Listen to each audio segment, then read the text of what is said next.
besoin, la nécessité d'être consulté avant un projet.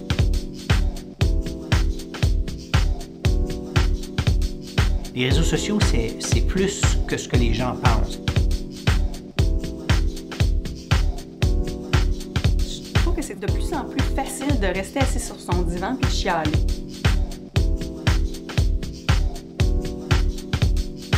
Bonsoir, mesdames et messieurs.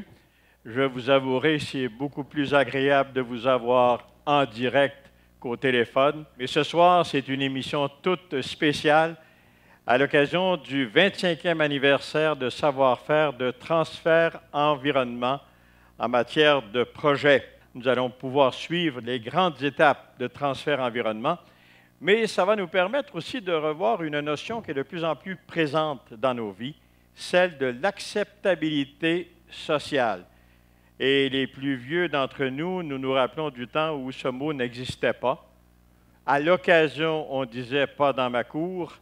Maintenant, on recevait des projets, ça existait, on les subissait parfois, on s'en plaignait, mais on n'avait rien eu à dire.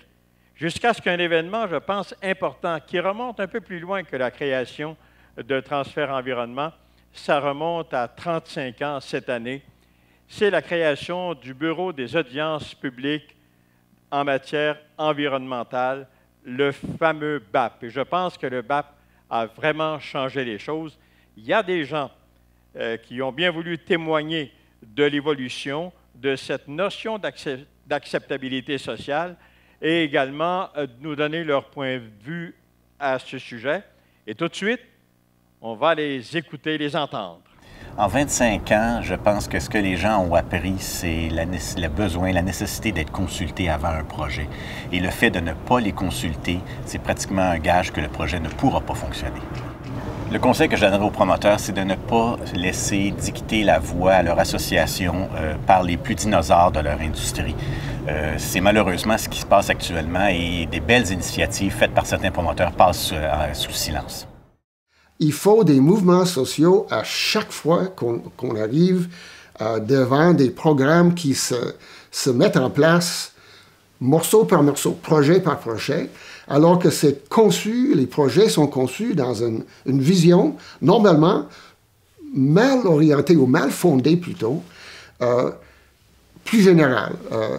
Et aujourd'hui, c'est clair, le gaz de schiste a suscité le plus récent mouvement dans les basses terres du Saint-Laurent.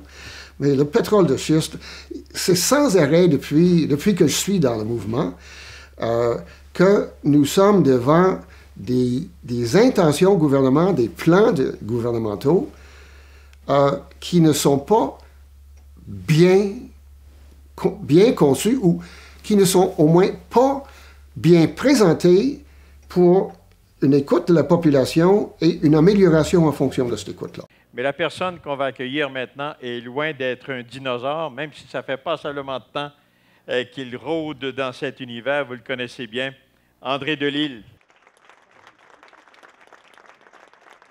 Bonsoir. Prenez place. Bonsoir.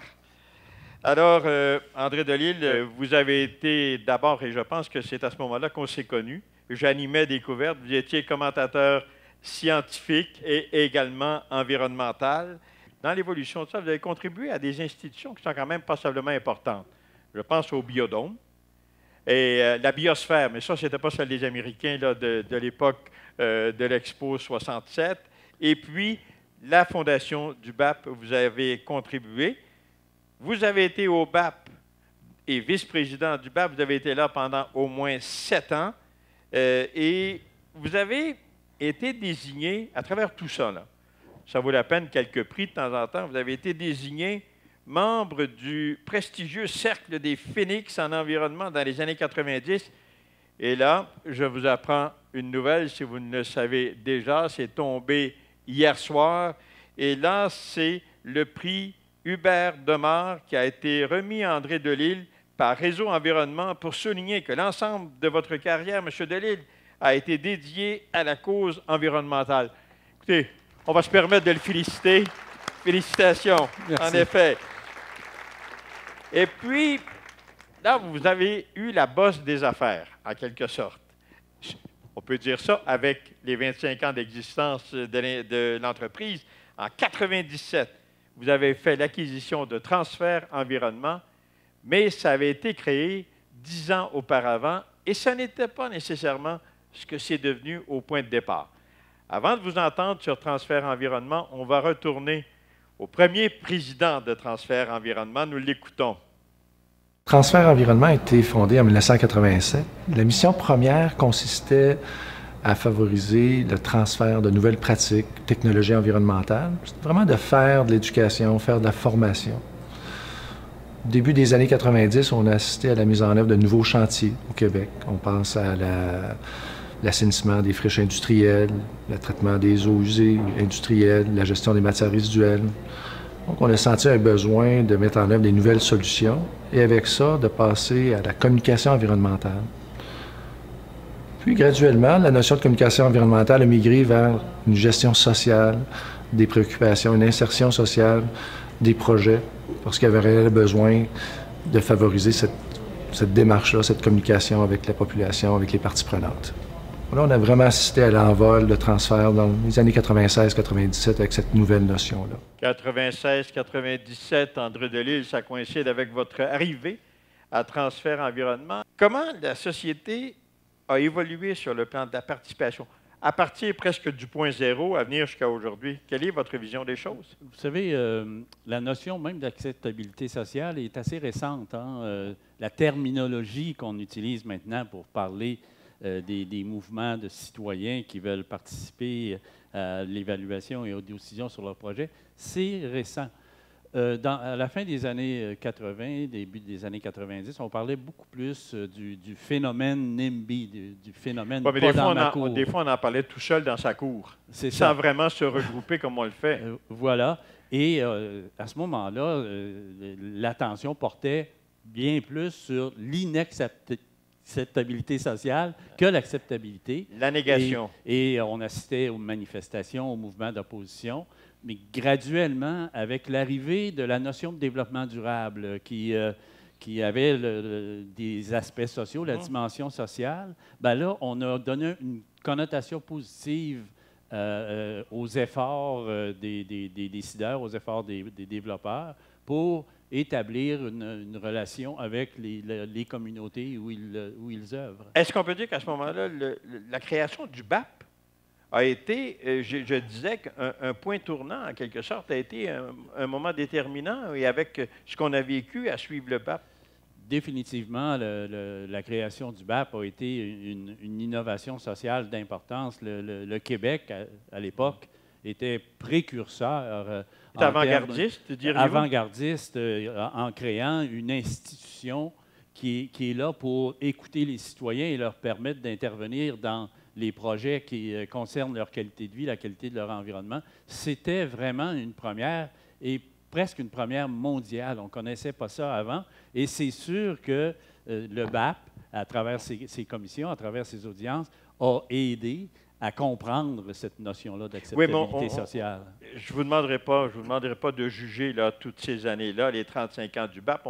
On parle de transfert environnement, mais il y a eu quand même parfois l'impression d'avoir des hauts et des bas. Et est-ce qu'on peut dire qu'il n'y a pas seulement le BAP qui a existé, ça a permis quand même la naissance ou l'émergence d'autres moyens? Évidemment, le BAP intervient, on dit toujours en fin de parcours, oui, quand il s'agit de nouveaux projets. C'est pas là que vous voulez intervenir, mais ça, on va et voilà, et ça conduit divers intervenants, dont nous, à mettre en place des mécanismes non pas réglementés comme celui du BAP, mais des mécanismes volontaires qui sont opérés par les municipalités, les entreprises, les promoteurs de projets, pour consulter les citoyens et leur donner la parole dans ce qui va modifier leur milieu. André Delisle, vous avez pris une décision, c'est-à-dire de faire appel à la relève.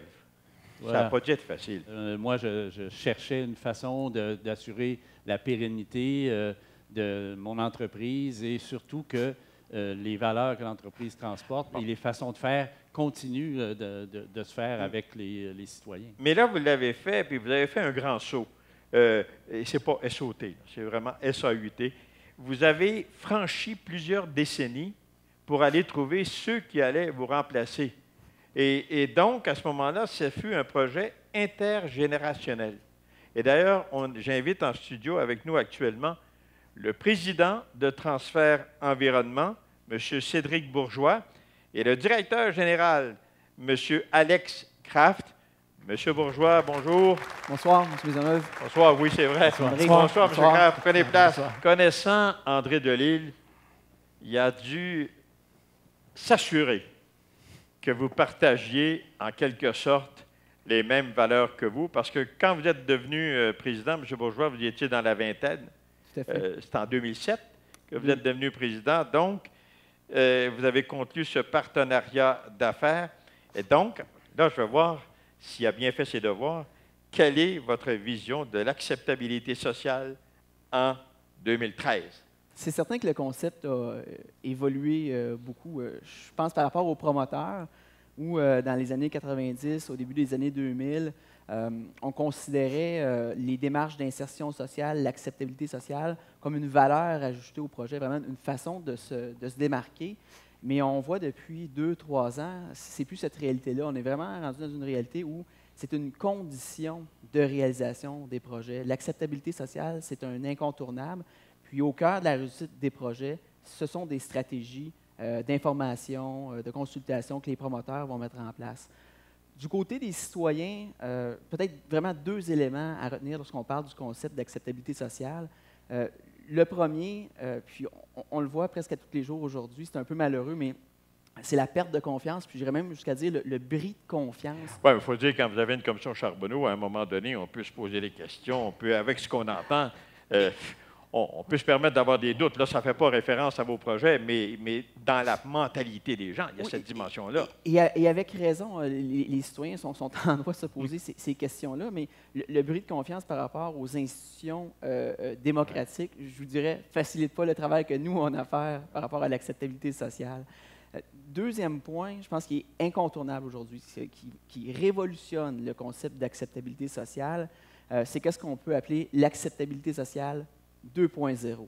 Qu'est-ce que je veux dire par là? C'est, la capacité des citoyens de s'informer, évidemment, par rapport au projet, mais surtout la capacité des gens, des individus, que ce soit des enjeux locaux, régionaux, nationaux, internationaux, à se mobiliser vraiment de façon instantanée par rapport à ces projets-là. C'est aussi un nouvel espace de dialogue qui est créé avec la nouvelle acceptabilité sociale 2.0.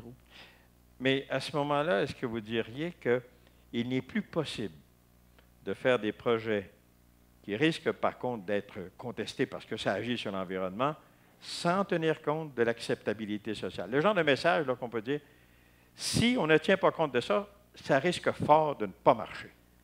Je vais aller plus loin que ça. Allez-y. Chez nous, chez Transfert Environnement, on est foncièrement convaincus de cette réalité-là. Puis j'irais même jusqu'à dire que maintenant, aujourd'hui, on offre un nouveau service qui est une étude de faisabilité sociale. Comme on fait des études de faisabilité technique, des études de faisabilité économique, aujourd'hui, on fait des études de faisabilité sociale pour déterminer si le projet peut s'intégrer de façon harmonieuse dans les collectivités d'accueil. Est-ce qu'il y a suffisamment d'espace? Vous avez mentionné 2.0, vous savez, ça me renvoie au carré rouge, ça me renvoie à ce qui s'est passé dans les pays arabes, où c'était comme une traînée de poudre à travers un événement, le suicide d'un jeune, puis ça a fait basculer des gouvernements. Est-ce que c'est un peu ça que vous nous dites? Une capacité de mobilisation qui est telle aujourd'hui qu'on va se cogner un mur si on n'en tient pas compte? C'est ça, mais il faut vraiment le voir d'une façon complémentaire avec les pratiques et positives. Terrain. Et positives, exactement. Écoutez, il y a un de vos collaborateurs, je pense, qui a quelque chose à nous dire sur le sujet des nouvelles technologies de l'information. Vous y avez fait allusion, mais je pense que ça vaut la peine de l'écouter. Les réseaux sociaux, c'est plus que ce que les gens pensent. C'est plus que Facebook, c'est plus que simplement un nouveau canal de communication. C'est un changement de paradigme majeur qui va affecter toutes les organisations humaines, quelles qu'elles soient.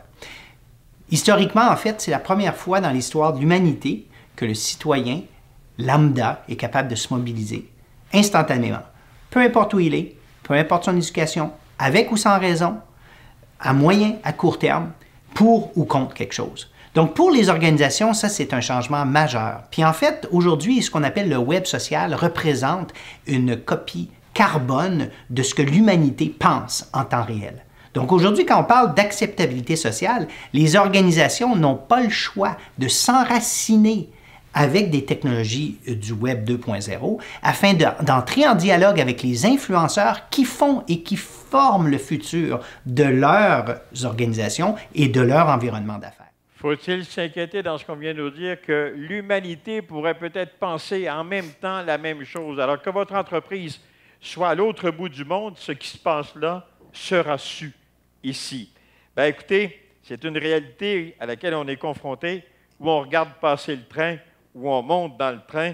Lorsqu'on est en communication sociale, c'est un incontournable. Alex Kraft, les services de votre entreprise sont très ciblés. Vous voulez répondre à un véritable besoin. Puis là, j'ai l'impression que ce n'est pas toujours facile parce que parfois, il y a des tensions d'un côté ou il y a des tensions de l'autre. Comment vous parvenez à, je dirais, à réussir le lien entre ce qui peut sembler des opposants? Bien, quand on commence à travailler avec les développeurs de projets, en fait, il y a 4 aspects sur lesquels on se penche vraiment. Le premier, qui a été mentionné brièvement tout à l'heure, c'est de commencer à parler aux gens pas 2 jours avant le BAP, pas 2 jours avant les décisions. Donc, parler aux gens vraiment en amont, longtemps avant. En amont, avant qu'on arrive au grand rapide. Tout à fait. Oui. Donc, c'est la base. Par la suite, une fois qu'on a amorcé le dialogue, ce qui est très important, c'est que les gens aient accès à l'information. Il faut de la transparence des développeurs de projets, sinon, on ne peut pas avancer, on ne peut pas établir ces climats que vous mentionnez favorables à la consultation. Une fois que ça c'est fait, c'est très, très important que le promoteur n'arrive pas avec un projet tout ficelé qui ne veut plus changer rien. Si on arrive avec un projet qui est cané, qui ne peut plus évoluer, il n'y a aucun avantage à consulter la population. Les gens se sentent qu'ils sont inutiles lorsqu'ils se font consulter pour ça. Et tout ça fait en sorte que ça permet de développer entre les populations d'accueil et les développeurs un climat de confiance qui est essentiel. Oui, mais là, il y a une question qui me trotte dans la tête depuis le début. J'aurais pu la poser à vos 2 collègues, mais je vous la pose à vous. Est-ce que vous êtes des super PR pour les promoteurs pour nous faire avaler la pilule? Est-ce que vous êtes entre l'arbre et l'écorce parce qu'il y a quelqu'un qui vous paye? Ce n'est pas les 2 qui vous payent. Vous avez tout à fait raison. Donc, on a un client qui est le payeur, mais on a vraiment 2 clients. Donc, les communautés, pas nécessairement les communautés d'accueil, les populations en général et les développeurs. Et de la façon qu'on s'assure de ça, toutes nos activités chez Transfert Environnement, en fait, on s'appuie sur 4 valeurs qui sont l'excellence dans tout ce qu'on entreprend et l'engagement responsable. Mais en lien avec votre question, les 2 autres valeurs s'adressent à nos 2 clients, qui sont l'intégrité et l'équité dans toutes nos démarches. Et ça, c'est vraiment en respect de nos 2 clients. Là, je vous ai tous les 3, l'ancien président qui est encore dans le décor, le président, le directeur général. Vous n'êtes certainement pas tout seul. Il est peut-être le temps que vous nous parliez de votre équipe. Oui, on a une formidable équipe là, qui doit se cacher dans les catacombes ici, d'une vingtaine de professionnels. On a 4 bureaux, donc Montréal, Québec, Sherbrooke et Saguenay. Mais on est actif là, à la grandeur du Québec, avec des mandats également dans les Maritimes et en Ontario. Puis, on a aussi, je dirais, un très beau groupe de têtes grises. On les appelle nos têtes grises, donc nos seniors.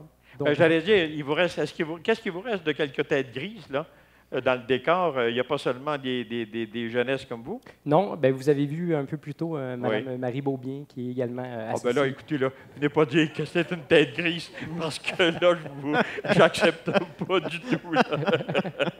Non, en fait, c'est pour symboliser leur sagesse qu'on les appelle. L'expérience. C'est pour symboliser la grande expérience.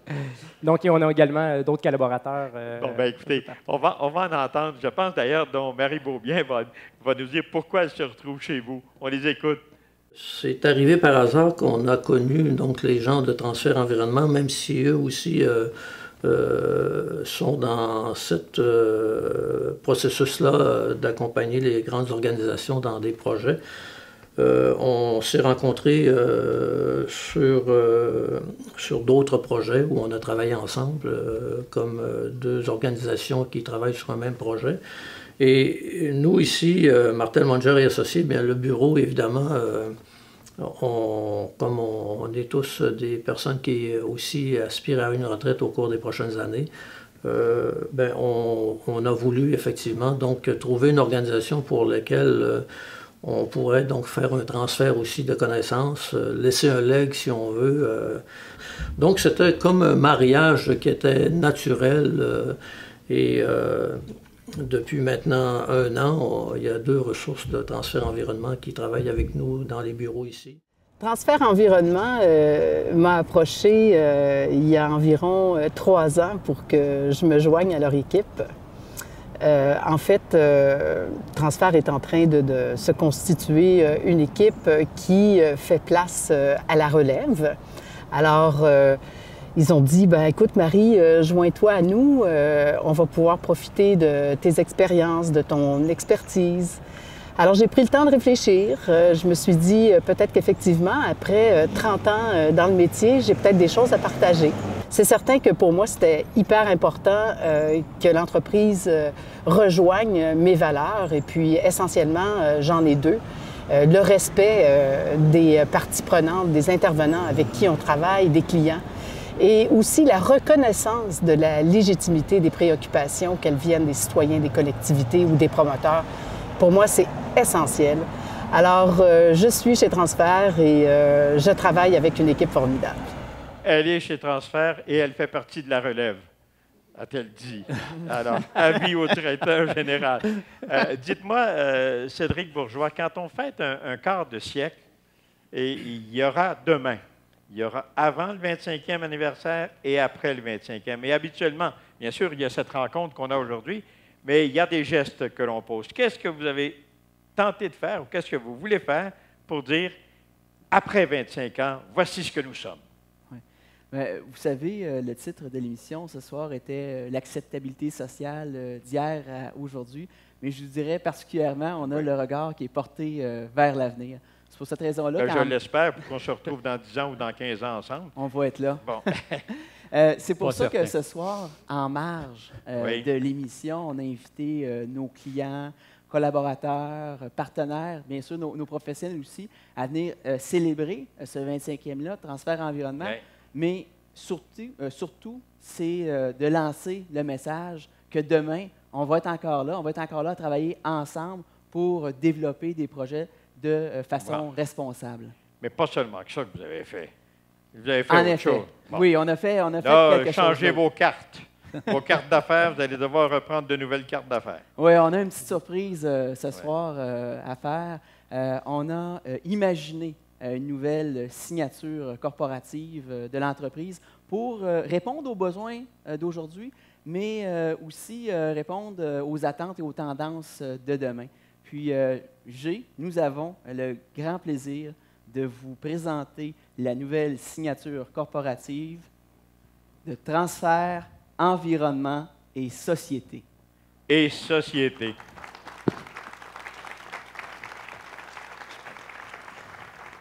Vraiment, 2 éléments à retenir. Je pense que si on voit le logo là, sur la signature.